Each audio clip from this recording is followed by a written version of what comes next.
நறுமலை வந்தான். நானும் நறுமலரும் இன்னைக்கு விளாண்டோம். மேம் வந்து இன்னைக்கு என்னை அடிச்சாங்க. ஏன் தெரியுமா? இன்னைக்கு நான் நறுமலை கிட்ட பேசிக்கிட்டே இருந்தேன். எக்ஸாம் இன்னைக்கு எழுதுனியா இல்லையா? சொல்ல கேளு.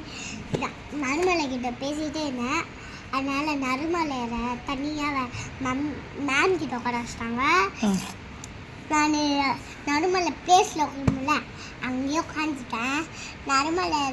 நறுமலை ஆன்சர் பண்ண வச்சாங்க. என்னையும் ஆன்சர் பண்ண வச்சாங்க. நான் செவடுகிட்ட நின்று ஆன்சர் பண்ணேன். இப்போ வந்து போர்டு கிட்ட நின்று ஆன்சர் பண்ணேன். தனித்தனியாக பேசுவோம்ல, அதுக்கு தான் அவங்க செவத்துல என்னைய ஆன்சர் பண்ணி வச்சுட்டாங்க. அவளை வந்து அங்கே மேம் இருக்காங்கல்ல, அங்கே பக்கத்தில் போர்டு இருக்கும், அங்கே நிற்க வச்சிட்டாங்க. அங்கே ரெஸ்ட் ரூம் போகல, அப்படியே இந்த சைட்டாக ஸ்நாக்ஸ் எடுக்க போகும்போது அங்கே செவத்தில் நிற்க வச்சிட்டாங்க. என்னைய ஆன்சர் பண்ண வச்சிட்டாங்க.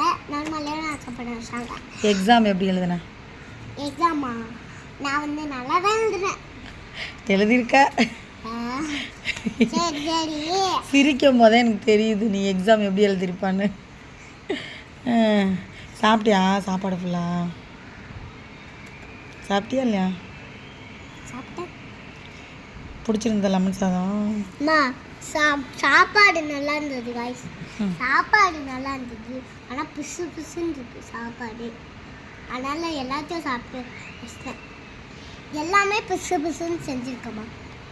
சோறை பிசு பிசு பிசுன்னு